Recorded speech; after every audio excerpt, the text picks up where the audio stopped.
I'm very concerned our youth are distracted at a time their very lives could be at stake. My name is Rex Adebanjo, and I have a simple message for the youth of Nigeria. It's time to stop letting things happen to you. It's time to take charge and influence the future that will be yours. Your very life may depend on it. Why do I say this? Because if we do not pay attention now, in the very near future, the vast majority of us may be dead, become refugees, or be suffering under the rule of warlords, militias, and area gangs. Why is this? This is because that's the simple and logical conclusion of three developments facing us today. The first is the direction of the current conflicts in the nation. Many are not paying attention to this, but there's too much disunity in our politics and amongst us as a people, and it's drifting towards a full-scale war. There's already a low-grade war currently going on in the middle of the country, which the nation isn't even focused on, nor is it being widely reported. It's mostly the youth that will have to fight and lose their lives in any such conflict, and would otherwise bear the biggest brunt and losses from such conflicts. So that's why this is really critically important. The second is the growing tension from our rapidly exploding population. We have 50 million currently under 15 years old, and they are not being properly educated or otherwise equipped to provide for themselves in the future or contribute to the Nigerian economy of the future that can produce enough sufficiently for all of us. The conflicts and security challenges that would explode onto when such children come of age would be enormous and surmount the nation's capacity to cope. The third is the explosion of poverty in the land. Something has to give. This is evident for all to see. We can't continue like this. This can only result in mass violence, ultimately, if this is not reversed.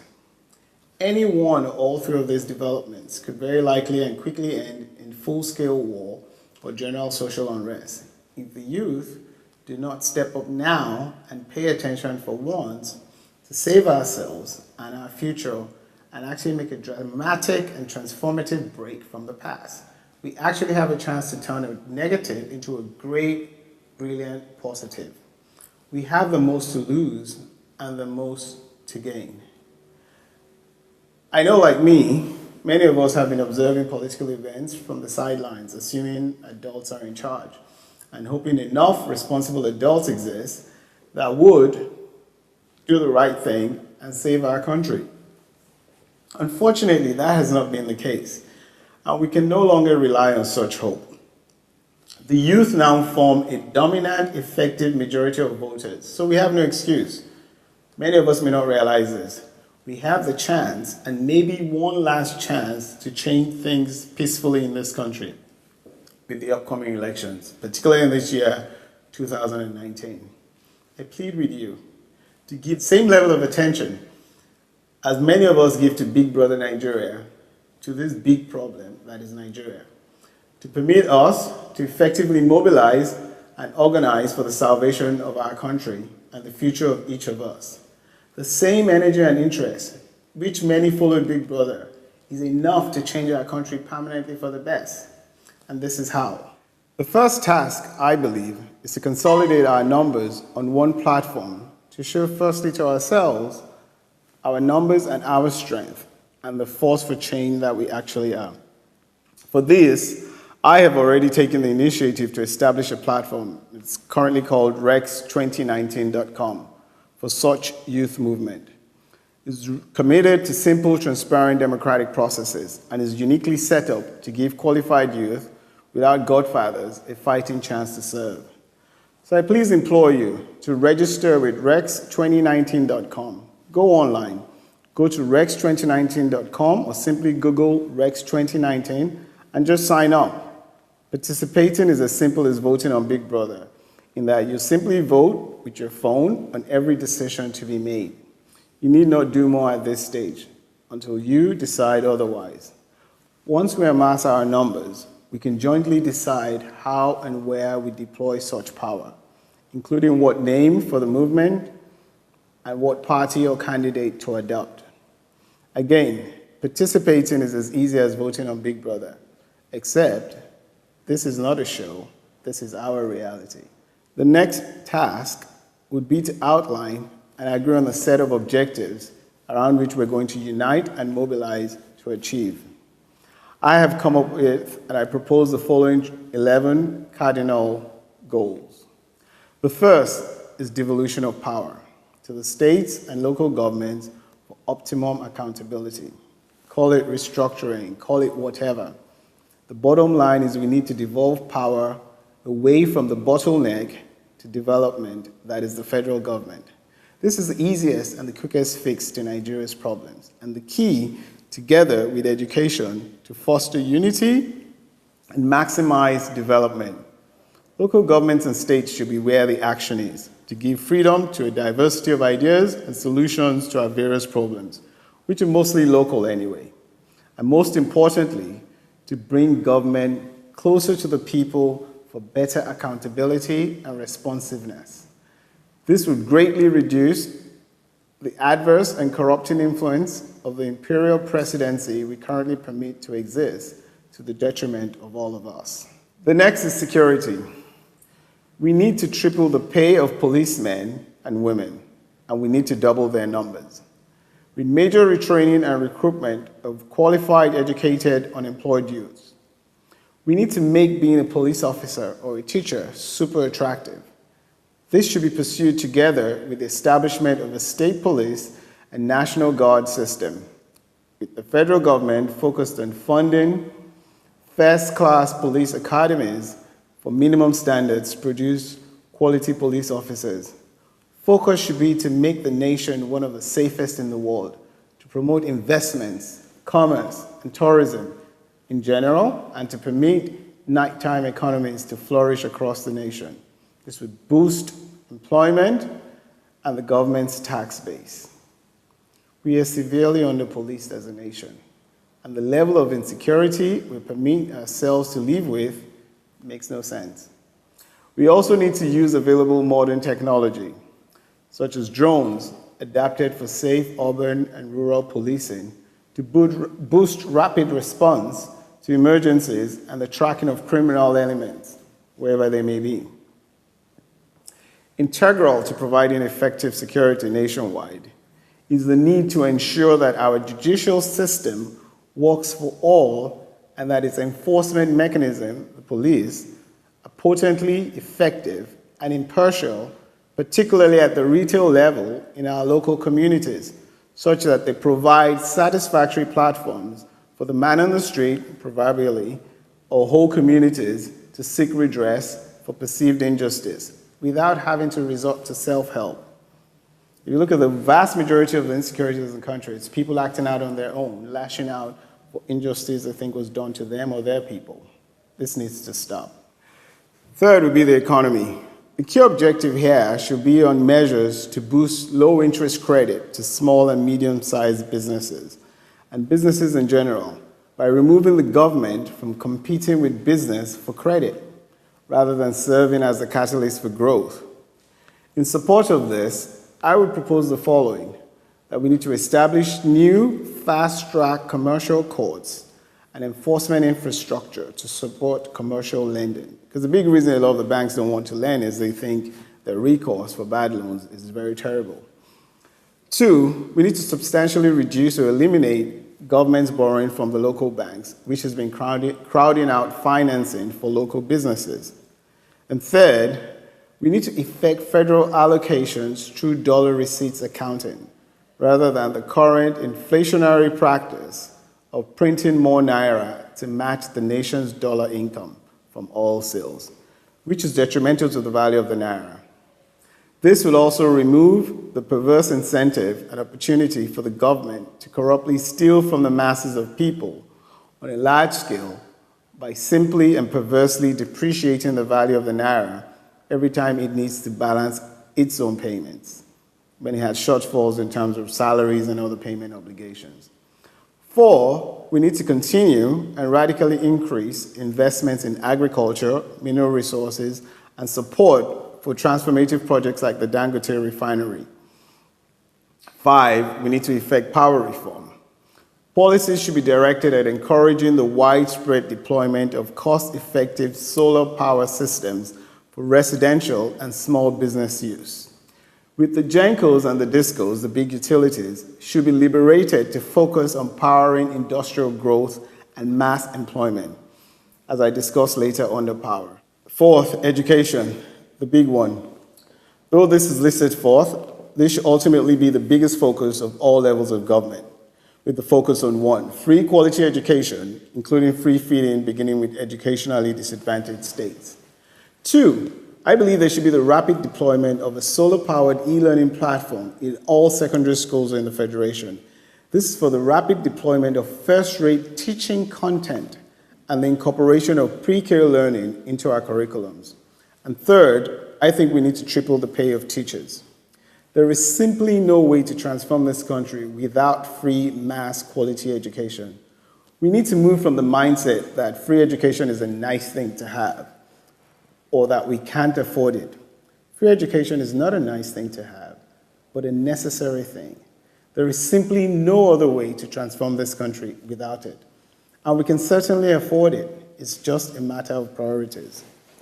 The idea for the solar-powered e-learning platform is very simple and cheap. Pick, for instance, a secured classroom in every secondary school, for starters, and put just 4 solar panels of 300 watts each on the roof. Install a 42-inch TV in the classroom, and then include a single laptop which you connect to the TV or the projector, and then just add Wi-Fi. Voila! You can download and project into the classroom in every school, in every place in the country, the best classes in the world in every subject for our children to learn from, no matter how remote the school, no matter the village and its remoteness. The idea is initially to have the students in the school rotate through this single classroom in the key subjects of English, math, physics, and things that we're focused on. And then the teachers as well would then have an interactive session with the students. This would, of course, serve to also improve teacher training in the quick way. And at weekends, you can bring in the little kids under 5 years old so they can have some element of pre-K learning as well. We could further leverage on this platform to provide telemedicine into the community. In fact, an actual video of the deployment and the operation of such a platform is on the website I set up to promote this, REX2019.com. The cost to deploy such a platform to every secondary school in the country is less than $150 million. The government can readily fund this. Better still, we can get the telcos, social media companies, and tech companies like Glo, MTN, Facebook, Google, Microsoft, Alibaba to bid to fund for this in exchange for the opportunity to sign up a new generation of millions of subscribers. The third thing I think we need to do is to triple the pay of teachers and retrain such teachers for 22nd century learning. Yes, 22nd century, we need to look forward. And also in the utilization of online resources. At this stage of our development as a nation, education should actually be a minimum of at least 43% of all government budgets for the next 5 to 10 years. There's nothing else more important. Also, I propose that we introduce a unique and result-based retirement system to compensate and incentivize and reward teachers beyond the basic compensation. What I propose is the establishment of an online platform for grateful students to annually gift and reward teachers they deemed helped them, say at the end of each year before the holiday season. That way, you should expect to have some teachers rightfully become millionaires through such a program. And each teacher is then incentivized to really help each and every student be successful, as their success at this is directly beneficial to the teacher's own future retirement. That is, the more students each teacher helps to be successful as they can be, the more rewarded each teacher can expect. This would make teaching very exciting and super productive. An email notice would simply go out each year, listing all the teachers that have taught you through the year and asking if you'd like to donate. It's voluntary, and I'm sure grateful students would do the right thing for those teachers they feel have helped them. And this would provide also a facility to fund such donation online. 5, anti-corruption, the big one we all like to talk about. actually believe solving for corruption is easy. It's not hard. We can actually solve this by following 3 simple reforms which will practically eliminate corruption in government. Firstly, is total transparency. There's no reason why all government credits and debits should not be displayed publicly and transparently online in real time as alerts on a public dashboard for all to monitor, critique, comment on, and otherwise review, just like our own personal bank accounts. Every single income and spend must be public and online with full disclosure of to who and for what, and of course, how much. The introduction of such radical transparency will be the biggest disinfectant to corruption, and this is easily and readily achievable with today's technology.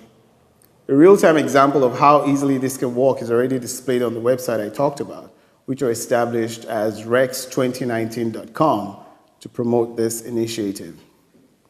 Secondly, we need to remove or reduce the discretion of the president and similarly governors to approve contracts or all blocks by the establishment of professional panels of rotating experts to qualify like the top 3 candidates for each and all blocks or contracts, and then just have a general public lottery in which one of them is selected.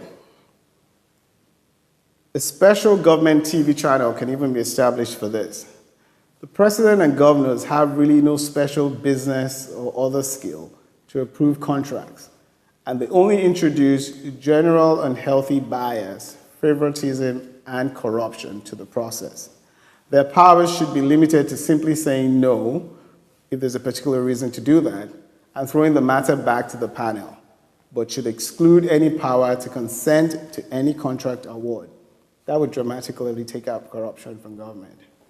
The third thing, which is similar to the one before, is the same process of a random lottery selection from a short list of qualified candidates should be used to select the heads of the anti-corruption agencies, the EFCC and the ICPC. This is to shield them from political influence and to encourage career professionals such as government prosecutors and lawyers and detectives to build their own careers and reputation pursuing and taking down corruption, and to remove such prosecution of corruption from political influence as much as possible. By instituting the above 3 simple processes, we can virtually eliminate government corruption in Nigeria. 6th on my list is healthcare.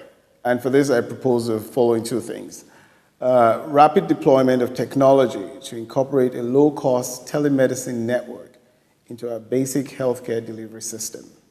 We can begin by perhaps leveraging the Wi-Fi we've already deployed, the solar-powered e-learning platform I discussed earlier for secondary schools, and perhaps even primary schools as well. The second thing healthcare lacks is the development of a broad-based and effective health insurance scheme.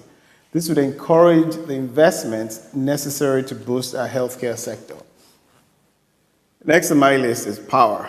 And with this, I add the continuity of existing government programs that are good. On power, I think the government needs to stop focusing on building power plants. Why do I say this? Because I think this is an investment it cannot realistically maintain or keep up with. It can't keep up with the nation's growing population and the power needs that entails, even with ill-advised crippling loans. There's more than enough private capital in the world that can and would gladly and more capably fund all of our power needs if the government can get out of the way and focus on what it should focus on, which is providing a safe country for investors and developing a population that can pay a reasonable commercial rate for power. The government can do this by investing more in providing security and free quality education. In the long run, it is the quality of our youths that will determine our future, so we have to invest in them more than in any other sector. Yes, the government should invest first and foremost in security and education, and power will be solved more capably by the private sector if the government establishes simple, clear, smart policies and regulation and gets out of the way. Specifically, I would propose that the government free the power companies to charge whatever market competition would bear in exchange for the power companies providing a guaranteed level of power sufficient to power at least a rechargeable fan every day between the hours of 7 p.m. and 10 p.m.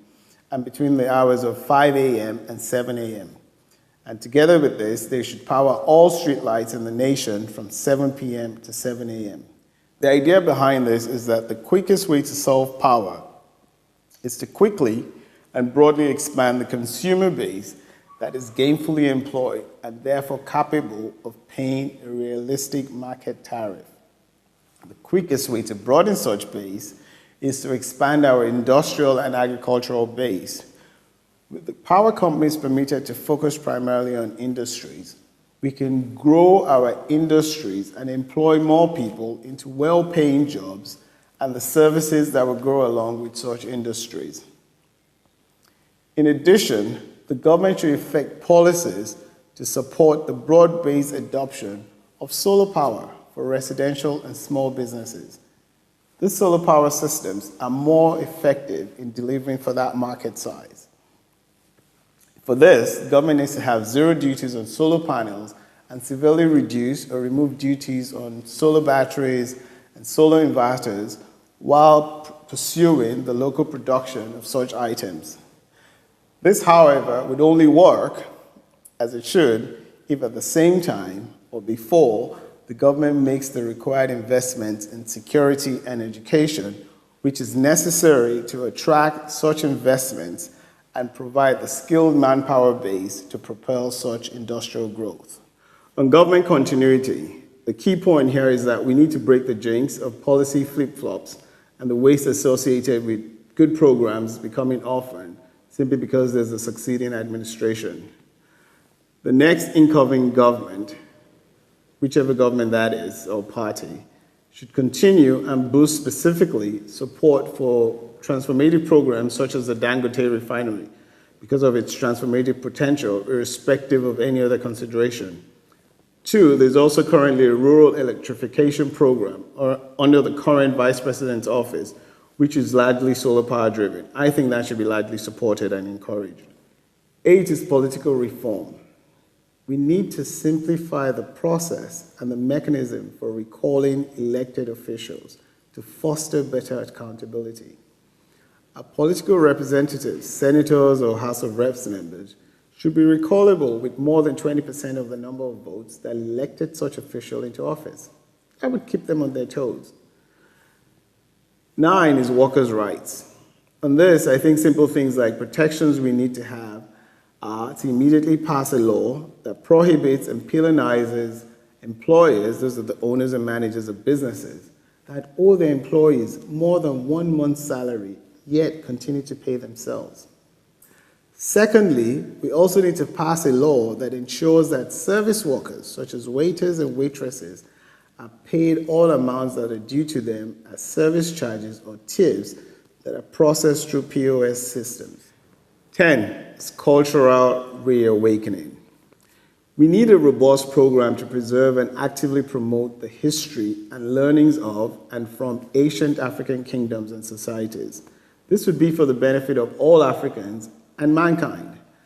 This, though listed 10th, is as important as any other thing. It should be incorporated into all our educational programs in general.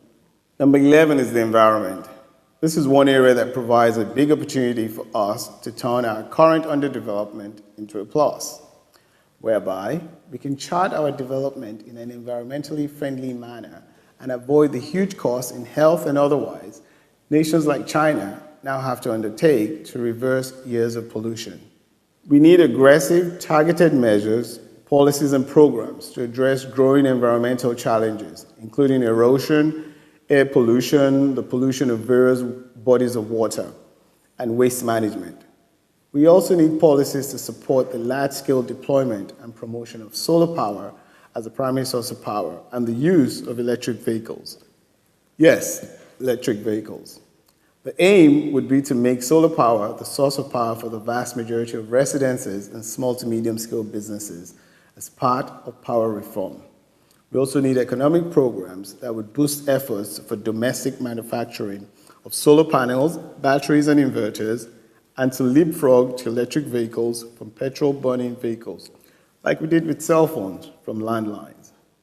Remember, the foundations for the problems we complain about today were laid in the past through inaction.